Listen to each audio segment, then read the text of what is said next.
They know a single spark could set up a devastating explosion. The car park is a death trap.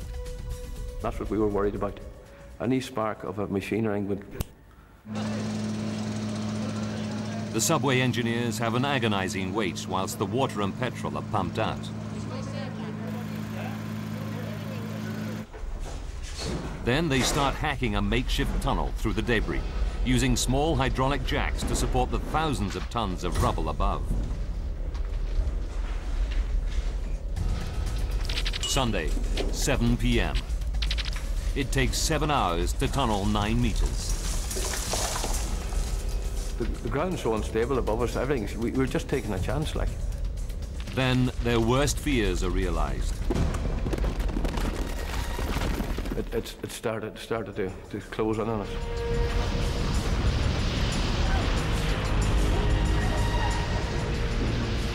The tunnel caves in. Tommy and his mates scramble out moments before the roof collapses. Their path is totally blocked. Sunday, 7:30 p.m. Chiong and Christina have been buried in the stifling, claustrophobic darkness for 32 hours. They have no idea rescuers are trying to reach them. Undeterred by the cave-in, the Irish engineers start digging more tunnels in the dangerous building rubble, willingly risking their lives.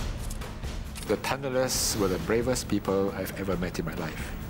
And the way they went about it, the spirit, it's a spirit that's very rare, really.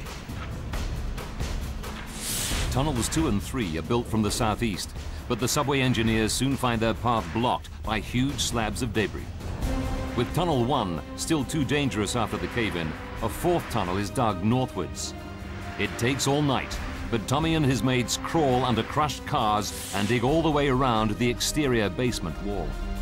We worked round the clock. We never went to bed. Monday, 7 a.m. Chiong and Christina have been trapped in the rubble for almost 2 days. They're losing track of time. We don't even know how many days we was trapped inside. I was just trying to keep alive because I have a lot of things to live for. Then, Chiong hears a noise. We could hear rumbling sounds, from the distance. Hoping that it's a rescue team, the bankers start tapping frantically on the beams that are trapping them.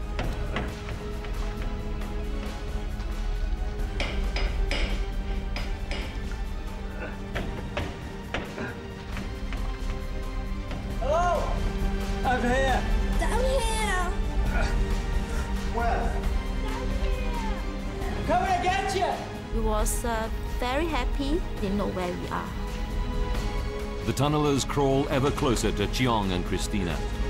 They feel they're on the verge of reaching them, but they face one last obstacle. And all of a sudden we hit a metre square concrete beam, and it was right in front of us. We hit it smack on. So they were on the other side of that. They have no idea where in the building the beam came from, but they're desperately concerned that it's helping to support the weight of the collapsed building above them.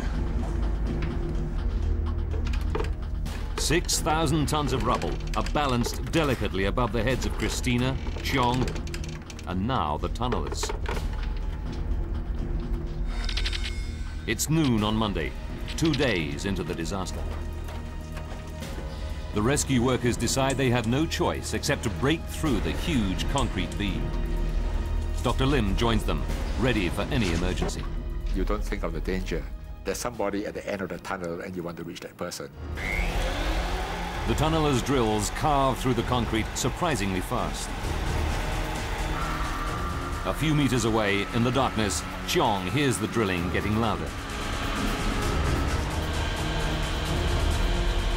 They keep asking me, can you see a light? Can you see a light? Finally, I could see, and there's a chink of light from somewhere. Soon, Chiong is able to see the rescuers just the other side of the hole. The tunnelers are terrified that they may have cut through a major supporting beam. They fear the rubble could come crashing down at any moment.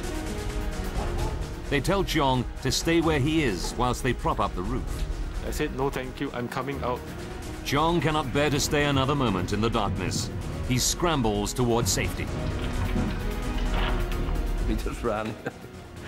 I said, I don't blame you either, because he thought he would never come out of there alive, he said.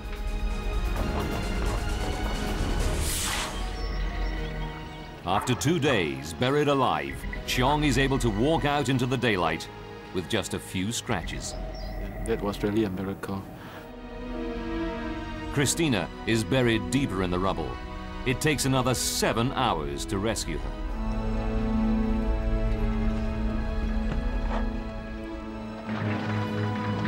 Dr. Lim leads Christina away on a stretcher. Later examinations reveal her only injury is a black eye. I feel just like a hero or something like that. Cheong and his wife Cece are finally reunited at the hospital. It was such a moment of joy, such great joy. You just feel that life is very fragile. Anytime it can be taken away from you, and you just live. Thanks to the pioneering use of tunnels to dig into the very deepest parts of the rubble, 6 more survivors are ultimately pulled alive from the wreck of Hotel New World.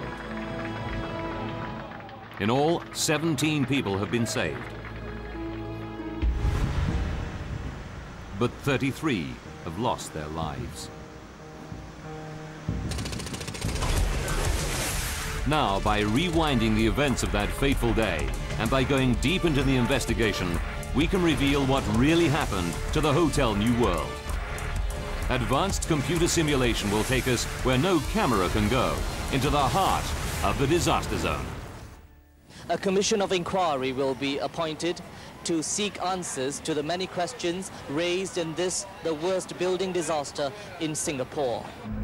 The investigation team includes Terry Hume, a structural engineer based in Singapore.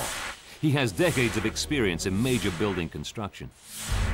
Hume visits the site within hours of the collapse and is shocked by what he sees.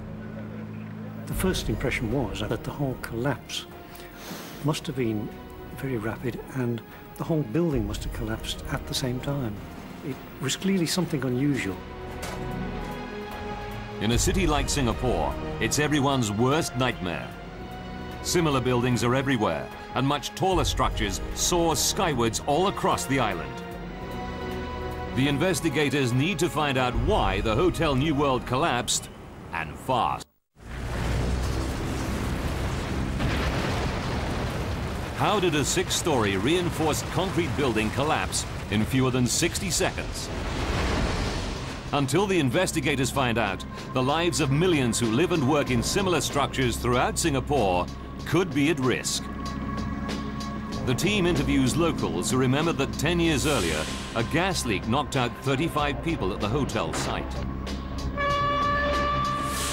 Could gas have escaped again, causing an explosion? Or worse, could there have been a bomb?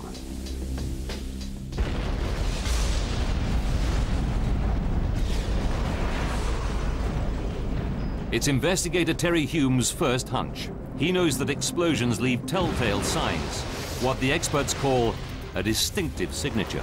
The immediate effect of the explosion is normally to certainly blow out the windows,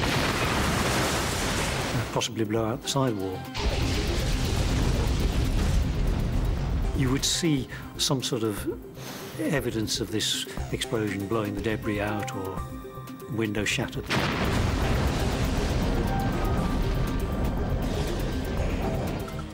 But the unique marks of an explosion, shattered glass and crushed rubble, blown hundreds of meters from the disaster site, simply do not exist. There was nothing like that. So, if it wasn't an explosion, what could have caused the collapse? It really is quite difficult to demolish a complete building very neatly. The team needs to investigate the disturbing possibility that the building materials were defective. This is the wall here. They interview the Irish tunnellers and learn that some of the concrete was so soft they'd